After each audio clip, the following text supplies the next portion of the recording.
Tai atlikau frontend praktiką ir netgi paliečiau šiek tiek backendo, tai buvo kaip ir full stack praktika. Sakyčiau, kolektyvas labai draugiškas, visi labai šiltai priėmė, atmosfera fantastiška darbe, tikrai nesijaučia kažkokio atšiaurumo ir visada jautiesi gan patogiai prašant pagalbos. Greičiausiai siūlyčiau studentui imti praktiką, kuris nori realios patirties su klientais, nes būtent EasySEO, aš manau, pasižymė tokių dalykų, kur iš karto tau leidžia dirbti su realiais klientais ir tu gauni tos realios darbo patirties.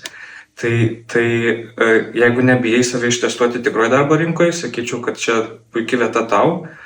O patarimas tai būti pasiruošus naujų dalykų išmokti ir prisitaikyti prie to darbo flow, galima taip pasakyti, kad vis tiek teks išmokti sklandžiai dirbti su klientais ir vykdyti tuos darbus. Daugiausiai teko susidurti su frontend darbais, tai tarkim stiliavimas, naujų kažkokių puslapių kūrimas, kas liečia JavaScript, CSS, HTML, bet kartu pasitaikė ir PHP darbų, kur ten, tarkim, labiau logiką reikia pritaikyti.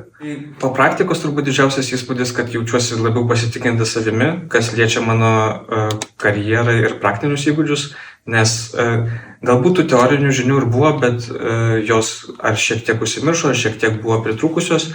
Tikrai pavyko patobulinti frontend žinias, kas liečia sklandesnį ir greitesnį darbą, kuriame, tarkim, blokų sudėjimo, puslapių suorganizavimo. Taip pat išmokau nemažai PHP visokių smulkmenų, kas liečia WordPressą, tai irgi šitoje vietoje buvo visiškai naujas dalykas. Tai, sakyčiau, gan sėkmingai šitoje vietoje pasisekė. Iš karto ateina į galvą vienas konkretus pavyzdys, kur dariau būtent su Inflowers'ais daug dariau tokią svetainę, visokių tiek mažų, tiek didesnių pakeitimų.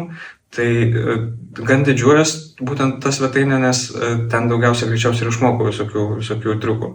Buvo gal labiausia baimė, kad šiek tiek nepasiseks su klientais dirbti ir galbūt pridarysiu kažkokių problemų, bet atėjus viskas buvo labai ganėtinai sklandžiai, buvo paaiškinta, ką daryti atsitikus kažkokiai problemai, labai padėjo mano kolega, jeigu kažkas nutikdavo, tai tie lūkesčiai visiškai nepasiteisino.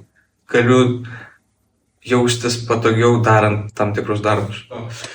Rekomenduoju EasySEO.